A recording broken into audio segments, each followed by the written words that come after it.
2.5 million Americans have served in Iraq and Afghanistan, many of them more than once. The VA tells us about 20% come home with post-traumatic stress disorder, known as PTSD, so that comes to about 500,000. For some, returning is harder than they imagined. The suicide rate for the Army is up 15% over last year. For the Marines, it's up 28%. A few of our troops return to become something they never thought they could be, criminals for the first time in their lives. Around Houston, in Harris County, Texas, 400 veterans are locked up every month. We met a judge there who saw them coming before the bench, fresh out of the war zone, and he thought a lot of them were worth saving. Judge for yourself once you meet some of our troops coming home. The story will continue in a moment.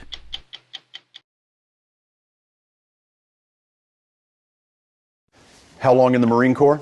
Almost 22 years, sir. Number of combat deployments? 4 altogether. And you made first sergeant? Yes, sir. Leader of Marines? Yes, sir. It was a good life? Yes, sir. Let us show you 2 pictures of Arthur Davis. This one, with the president, was taken in 2006 in Afghanistan when Davis was in charge of our embassy security there. This is a mugshot they took a couple of years later in the Harris County Jail, 1 year after his retirement from the Corps. One of the things I swore that I'd never do was go to jail. And for 7 days, I was in the county jail, trying to figure out what was I going to do, thinking about all the things that I screwed up on, all the hard work that I've put myself through to get to this point in my life where I could say, you know, I did a good job and I screwed it all up. I thought my life was over. It could have been over. He faced up to 20 years for assault with a deadly weapon. Davis, drunk and in a rage, took a gun and a knife to a fight with a neighbor. It was just too much for me to deal with. You know, I thought I was the toughest person I knew. I could handle anything, but I couldn't deal with my own demons. The demons came in Iraq when Davis was leading 200 Marines. One day, his Marines were in a convoy. There was a bomb. 2 were killed in this Humvee. As First Sergeant, Davis was the old man, the father figure who gave advice, courage, order, and discipline. He'd promised to bring them all home. He'd promised. These guys, they're gone. You know, you kind of feel responsible. You kind of say, why not me? Why didn't it happen to me? Symptoms of PTSD followed him home. Anger, anxiety. Civilians didn't seem to get it. He thought the world was dangerous, threats everywhere. Crowds were menacing, noises startling. Davis medicated himself. I realized, some things were happening differently. I didn't want to go around crowded areas. I didn't want to go around people. I found myself getting up in the morning drinking, going to sleep at night drinking, during the day drinking. I wouldn't even go to work. Taking responsibility for those 2 guys that we lost. I just felt responsible more and more so. And now my whole support group, my brothers, Marines, they were gone. It turned out another military brother was also in the criminal justice system, an Army veteran named Mark Carter. All rise. Harris County Veterans Court now in session. Texas State District Judge Mark Carter. I will give you some options, and you will tell me whether or not you want to be here or whether or not you just don't want to deal with it. And if that's the case, then I know where to send you. Prison. Carter was watching fellow veterans broken before the bench. Afghanistan, Iraq, post-traumatic stress, addictions, pretty much the same story a few hundred times a month. Carter also knew that the VA hospital a few miles away had plenty of empty seats in programs for PTSD and addiction.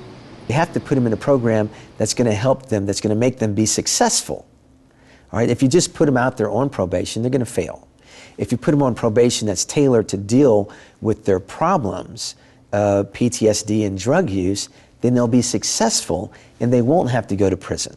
Do some of these veterans not want to believe that they have PTSD or not want to admit that they have that kind of a problem? There is an interest, a vested interest in them not to admit that they have PTSD while they're serving. There's a lot of self-destruction in that because you know you need the help and you're not getting it. And then you have others that are just in denial. Everybody else is wrong. Not me. The whole world is wrong, but I'm right. I mean, that's denial. In 2009, Carter and other volunteers opened a court just for vets who've committed first-time felonies, things like assault, robbery, drunk driving, spousal abuse. After arrest, vets have a choice: go through the regular system or come to this court with its mandatory 2 years of treatment and supervision. About 40 vets a year choose Judge Carter. They do more programs on this probation than they would ever do on any other probation in the state. Are you saying that this is a harder road? It's tougher for them. They make a commitment to me, and that is, I'm going to do what it takes. I'm going to go to all of the programs and treatment programs. And my promise to them is, I will be patient and I will give you time to change back to that person you were. I felt like a monster because I didn't feel love. The road back is in court-ordered therapy 3 or 4 times a week for addiction and post-traumatic stress. They meet in groups and individually with psychiatrists.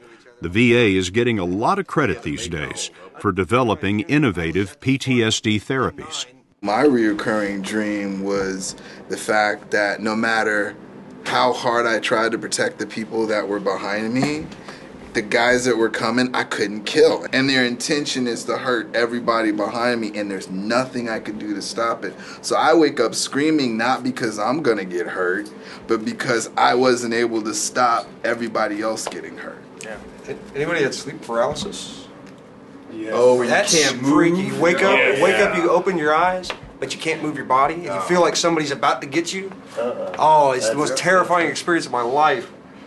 There's 2 flashbacks that I have occurred for the last 7 years. I mean, I get up out of bed, I'm there, our Hummer gets hit, and this event never even happened in Iraq.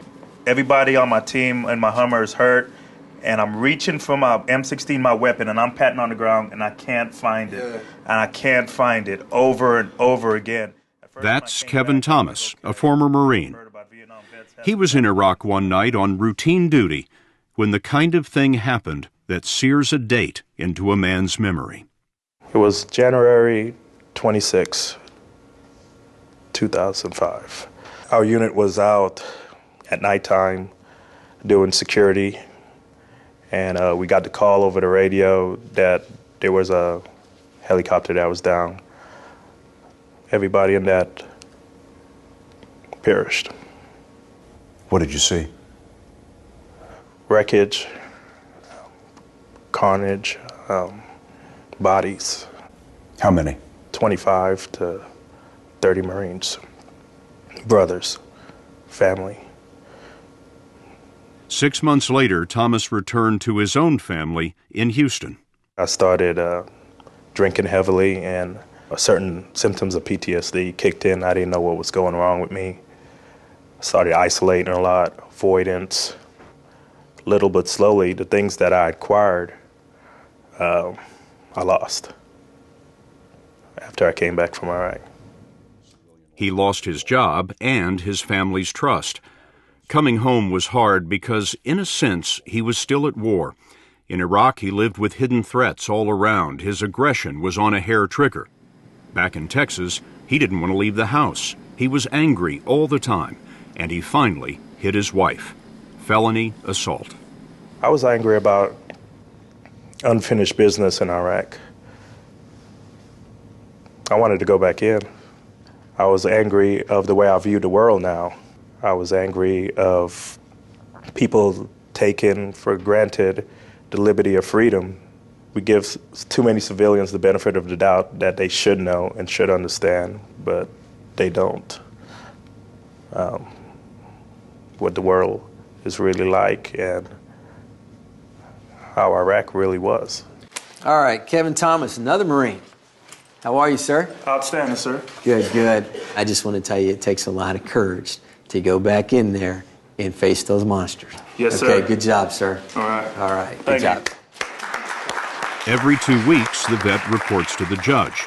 Troublemakers are kicked out and sent to the regular probation system. But there haven't been many of those, only 9 out of 100 vets so far. Good job, soldier. Good job. And because of that, veterans courts like this have sprung up in 27 states. There are 100 already, with another 100 planned. Mr. White. How are you, sir? Grateful. Okay, good, good. I've heard that you've made some very smart choices lately. Some very smart choices. And so you do, that shows me that you do understand the slippery slope that you stand on. How are you? I'm good. Man, looking good as always, huh? Arthur Davis, looking at 20 years for assault, was one of the first vets in Carter's program. He hasn't had a drink in 2 years, and his arrest is gone from his record. You got your whole support system here. You got your therapist, you got your probation officer. You got The old first sergeant is back, working with vets new to the court. It put me back in a leadership position. The Veterans Court, they prescribed a nice detailed pattern of what you needed to do in order to get on board, and it works. You had structure again. I had structure again. Just like you had in the Marine Corps. Yes, sir. I have to live this life. I can live it angry, locked up in prison or in jail or dead, or I can get myself together and be a positive role model for these other veterans coming home from this war. Kevin Thomas, facing 10 years in jail, instead is set to graduate from the vet program this spring. The court even helped him get into college. Now, he's rebuilding the trust of his ex-wife and his sons.